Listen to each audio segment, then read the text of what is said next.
extending the gap at the end of lap number 1. The gap between first and second was 2.9 seconds, almost 3 seconds of an advantage.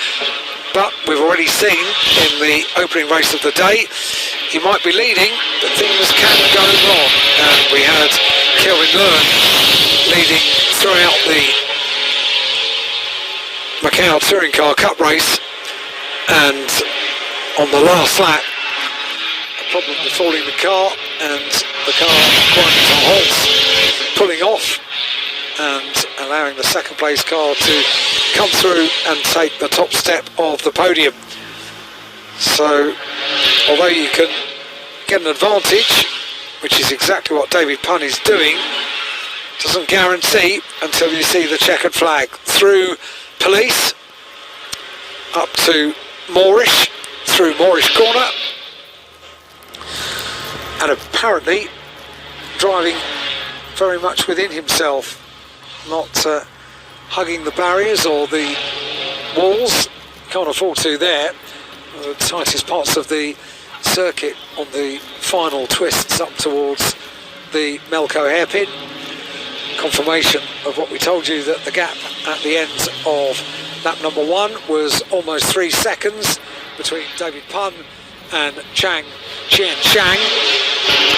Lei Kip Meng in the Ginetta in third place. That's your podium positions at the end of lap 1, right the way down the order. Proper battle between drivers from Macau and Hong Kong, each pretty much in numbers equally represented. 2 laps complete now in an 8-lap race for David Punn. The advantage we'll see in a moment. Not surprisingly, David Punn has put in the fastest lap of the race.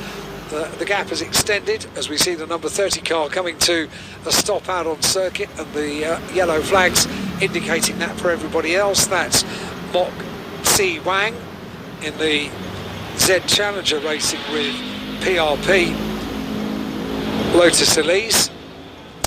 So the gap, as I was saying, has now extended to almost 4 seconds at the end of the second lap. Such is the supremacy of David Punn on day 2 of the Macau Grand Prix. It's the KTM crossbow that was indicating it might be supreme here this year. Yesterday in free practice, but today the Mercedes has risen to the occasion seemingly.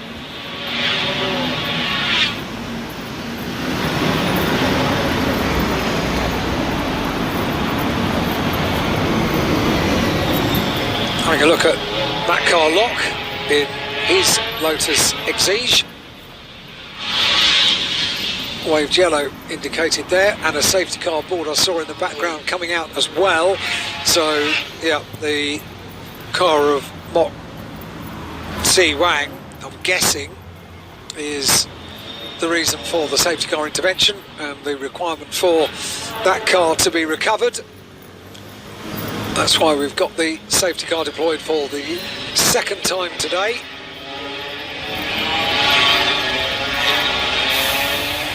Deployed once in the Macau Touring Car Cup race, and now deployed in the Greater Bay Area GT Cup race. So